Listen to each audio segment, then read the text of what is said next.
छोटे से अंतराल के बाद एक बार फिर से आप सभी का स्वागत है आपकी पसंदीदा कार्यक्रम स्वस्थ विचार में। दर्शकों, सेहत संबंधी कोई भी समस्या आपको है तो आप सीधे गुरुजी से लाइव जुड़ सकते हैं। नंबर स्क्रीन पर दिया जा रहा है 9999248154। इस पर फोन उठाएं, अभी गुरुजी से सवाल करें और अभी इसी मंच के माध्यम से सेहत संबंधी समस्या का सटीक समाधान आप प्राप्त करें। कॉल नहीं लग पा रही है तो भी परेशान मत हो, आप अपनी समस्या हमें व्हाट्सएप भी कर सकते हैं। उसके लिए भी नंबर आपकी स्क्रीन पर व्हाट्सएप के लोगों के साथ लगातार फ्लैश हो रहा है। यहाँ पर अब हम गुरुजी से जानेंगे एक और नई समस्या के बारे में, और वो है उल्टी होने की समस्या। कई बार किसी व्यक्ति को अगर उल्टियां लग जाती हैं तो बंद नहीं होती हैं, जिसकी वजह से उन्हें बहुत सारी कमजोरी और परेशानी का सामना करना पड़ता है। तो आखिरकार क्या होती है इस रोग के पीछे की जड़, ये गुरुजी से जानेंगे और साथ ही साथ जानेंगे क्या है इसका आयुर्वेदिक नुस्खा। गुरुजी, हम बात करेंगे उल्टी होने की समस्या। बहुत ज़्यादा हो जाने पर गुरुजी जानलेवा भी हो जाती है कभी कभी, और व्यक्ति में कमजोरी आ जाती है, काफ़ी सारी परेशानियां होती हैं। और क्या वजह है इसकी उल्टी होने की, और साथ साथ उपचार भी बताएं। देखिए, उल्टी होने का कारण एक नहीं जी, इसका अनेक कारण है। बिल्कुल। आपको पेशाब का प्रेशर बना, आपको टाइम नहीं लग रहा, पेशाब नहीं जा रहे। आपका पेट साफ होने का प्रेशर तो बना, आप जा नहीं सकते, ऐसी मजबूरी है। जी, कभी कभी।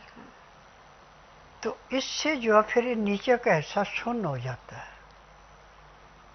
लैट्रिन बाथरूम जो है वो रुकने से फिर वो उल्टा मुंह के रास्ते आने होता है।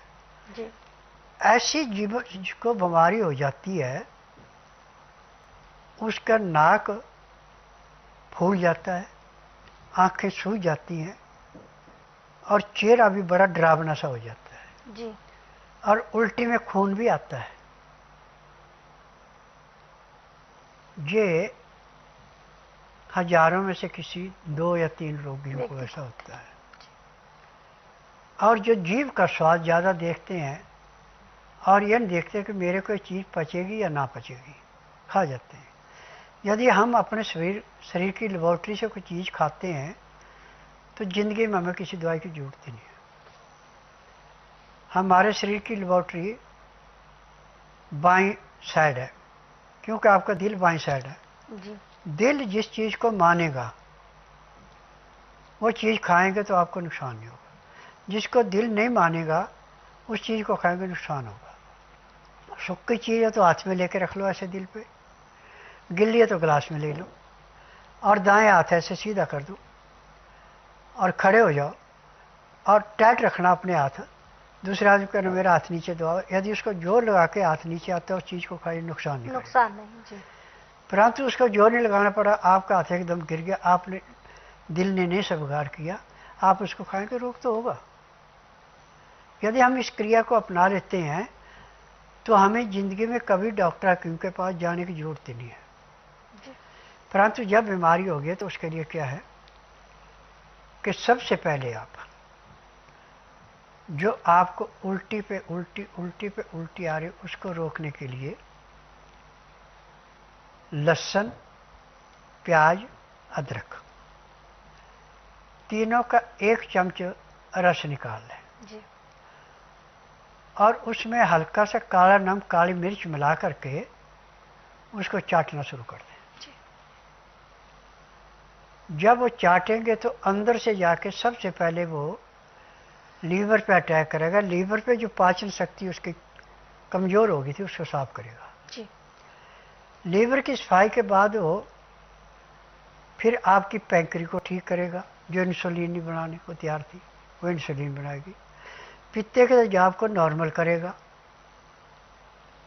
और उससे पेट में जाके जब आप थोड़ी थोड़ी देर बाहर रह रहे हैं और ऊपर से गुनगुना पानी पी रहे तो आपको दस्त भी लगेगी। दस्त लगे, उल्टी बंद होगी, नीचे का रास्ता खुल गया, बिल्कुल। पेशाब भी आएगा। और ऐसे भी जब किसी को गदूद हो जाते हैं, पेशाब नहीं आता, बहुत दिक्कत होती है। तो गदूद होने वाले आदमी के लिए तो सबसे अच्छा तो है अनार का जूस। अनार का जूस निकाल लें आप 50 ग्राम, और उसमें मामूली सा सिंधा नमक डाल के उसको पीने में 50 ग्राम को 20 मिनट लगाएं, आप कब साफ कर गए। और जो आपको उल्टी आ रही थी उसमें फर्क पड़ गया। और उल्टी को बंद करने के लिए सबसे जो पावरफुल चीज है वो है तुलसी। तुलसी। आप तुलसी का 2, 3 या 4 पत्ते लेके उनको पीसे चटनी बनाएं, 3 दाने काली मिर्च मिला दें और उसको शहद में मिला के चाटना शुरू करें। अब जैसे गले से नीचे उतरती जाएगी तो खून का इन्फेक्शन, लीवर का इन्फेक्शन, पैंक्री का इन्फेक्शन, पित्ते का इन्फेक्शन, वो सारा ऐसे करता है जैसे पकी हुई फसल को किसान खेत से काटता है और आराम मिल जाता है। अब इसके लिए क्या करना आपने, जब आपको उल्टी पे उल्टी, उल्टी पे उल्टी आ रही है, पेट साफ नहीं हो रहा है, नीचे के अठा बिल्कुल जाम पड़ा है, पत्थर जैसा पेट हो गया, तो आपको कैस्ट्रॉल लेना है। 4 चम्मच कैस्ट्रॉल को 1 गिलास बकरी का दूध हो या गाय का जिसका टेम्परेचर 15 से 18 डिग्री हो उसमें मिला के और आस्ता आस्ता सिप सिप करके पीना है। उसके पीने के 1 घंटे के बाद आपको खुल के दस्त आएगा जी। और आपकी उल्टी बंद होगी। यदि आपका पेशाब का रास्ता और लैट्रिन का रास्ता बिल्कुल साफ है तो उल्टी कभी नहीं होगी जी। परंतु जब ये साफ नहीं है, नीचे से बंद है, तो खाया पिया लीवर पे जाएगा तो मुंह के रास्ते बाहर फेंकेगा। और फिर उल्टी का इलाज यदि टाइम पे ना किया जाए तो रोगी की मृत्यु भी हो जाती है। परंतु यदि आप तुलसी, शहद, काली मिर्च दे रहे हैं तो मृत्यु के मुंह से वापस आ जाते हैं। और यही काम है लहसुन, प्याज, अदरक, और इसके अंदर सिंधा नमक या काला नमक, काली मिर्च मिला के पानी में मिला के पी रहे हैं या चटनी मिला के खा रहे हैं तो भी उल्टी भी बंद होगी और पाचन शक्ति भी तेज काम करेगी। जितने भी संसार के अंदर रोग हैं ये सब आपके गलत खान पान से है। तली हुई चीज़ें, मैदे की चीज़ें, बेटैमा खाना और फ्रिज की रखी चीज़ें, एसी में ज़्यादा बैठना, ये ज़्यादा बीमारियां पैदा कर रहा है जी। अब खेलते खेलते मृत्यु हो रही है, बैठे बैठे मृत्यु हो रही है। जब लीवर पूरा पचाएगा नहीं, पैंक्री इंसुलिन बनाए, खून गाढ़ा हो गया, गाढ़े खून के अंदर जहां पे नजला उसके साथ नस के अंदर रुक गया, दिल का जो संचार था बंद हो गया, मृत्यु हो गई जी। तो यहाँ पर गुरुजी ने हमें बताया है कि किस प्रकार से हम जो उल्टी हो जाने की समस्या होती है उससे सही समय पर उपचार कर सकते हैं, लेकिन आपको गुरुजी ने ये भी समझा दिया है कि अगर उल्टी ज़्यादा हो रही है तो वो जानलेवा भी हो सकती है। ऐसे में इग्नोर बिल्कुल भी ना करें, आप घरेलू नुस्खा अपनाएं, उससे आपको राहत जरूर मिलेगी। लेकिन दर्शकों, आप सभी को इस कार्यक्रम के माध्यम से बार बार यही बात समझाई जाती है कि कभी भी किसी रोग को छोटा नहीं समझना है। कोई रोग अगर बार बार दस्तक दे रहा है तो वो किसी बड़े रोग का कारण भी हो सकता है। इसलिए जल्द से जल्द आप गुरुजी के पास आकर अपना नाड़ी परीक्षण कराकर अपना उपचार जरूर कराएं। यहाँ पर एक दर्शक हमारे साथ जुड़े हुए हैं, आइए उनसे बात कर लेते हैं।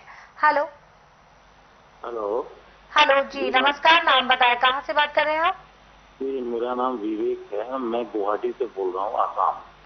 जी, सवाल करें, गुरुजी सुन रहे हैं आपको। मेरे मतलब पाँव में चोट लग गया था और मतलब हड्डी टूट गई है जी। तो और फिर बाद में घाव, मतलब चमड़ा चाम छील करके घाव भी हो गया। तो अभी मतलब अपने को कैसे क्या करना, पूरा पाँव स्वेलिंग हो गया है। डॉक्टर भी बोल रहे हैं कि आपका स्वेलिंग कमेगा तभी जा करके प्लास्टर हो पाएगा। अभी मतलब स्वेलिंग वैसे ही का वैसे ही बना हुआ है। कल मैं हल्दी और एलोवेरा जेल मतलब का पेस्ट बना करके लगाया, तो थोड़े समय के लिए मतलब ये सुबह में थोड़ी देर के लिए मतलब सूजन कमा था, फिर अभी फिर वैसे ही हो गया। जी देखिए, यदि कोई जख्म बिगड़ जाए तो इसका इलाज पूरे संसार में मेडिकल में आयुर्वेद, यूनानी, होम्योपैथी ने, क्योंकि डॉक्टर ने थ्योरियाँ पढ़ी हैं, उस पर चलते हैं वो, और जो फार्मेसियों से दवाइयाँ बन के आती है उस पर इलाज करते हैं। मेरा सारा कुछ अपना, मुझे 10,000 जड़ी बूटियों की पहचान है जिनसे मैं दवाइयाँ बनाता हूँ। मेरी अपनी फार्मेसी दवाइयाँ बनाने की, और मार्केट में मैं किसी को दवाई बेचने के लिए नहीं देता। दवाई भी उसी रोगी को देता हूँ जिस तरह नाड़ी परीक्षण करता हूँ। रोग चाहे कितना ही पुराने से पुराना, जिस दिन रोगी मेरे पास आता है उसी दिन उसको 20 से 25% आराम तो परमानेंट मिल जाता है। 1.5-2 महीने में रोग समाप्त होता है, दवाइयाँ बंद हो जाती हैं। अब आपने टीवी के माध्यम से देखे होंगे जिनको डॉक्टर ने कहा था कि आपकी टांग में कैंसर हो गया, काटनी पड़ेगी, और उसके बाद जब यहाँ पे आए और मैंने नाड़ी परीक्षण करके दवाई दी और उसको उस जख्म में पट्टी की, पट्टी करने के 1 घंटे के बाद वो कहता मुझे दर्द है नहीं, और आराम से चलना शुरू हो गया। आज वो अपना जीवन पूरा सफल कर रहे हैं। मेरा काम है आंधे को दिखाना, बहरे को सुनाना, गूंगे से बुलाना, बांझ से संतान उत्पत्ति कराना, न मर्द को मर्द बनाना, अनहोनी को होनी करके दिखाना। क्योंकि मैं नाड़ी वैद्य हूँ, मुझे 10,000 जड़ी बूटी की पहचान है जिनसे दवाइयाँ बनाता हूँ, और मेरी अपनी फार्मेसी दवाइयाँ बनाने की दवाइयाँ रजिस्टर्ड है, पेटेंट है, इनका साइड इफेक्ट कोई नहीं है। जिस दिन आप आएंगे, एक आदमी साथ में लाना है, उसी दिन आपको कम से कम 20% आराम तो जरूर मिलेगा, और 1 हफ्ता यहाँ रुक जाए तो आपको 40 से 50% आराम भी मिल सकता है। 1 महीने में आपका जख्म चाहे कितना ही पुराने से पुराना, कितना बिगड़े से बिगड़ा, भर जाएगा। जख्म भर गया, दवाइयाँ बंद हो गई। क्योंकि पूरे संसार के अंदर हम डॉक्टरों को दोष नहीं दे सकते, हम दोष देते हैं उन फार्मेसियों की जो दवाइयाँ बनाती हैं। उन्होंने सिर्फ बिजनेस के लिए दवाई बनाई, किसी रोग काटने की। अंग सुन कर सकते हैं, तकलीफ को समाप्त नहीं कर सकते, परंतु यहाँ पे रोग को समाप्त किया जाता है, किसी अंग को सुन नहीं किया जाता। जी, तो रोग को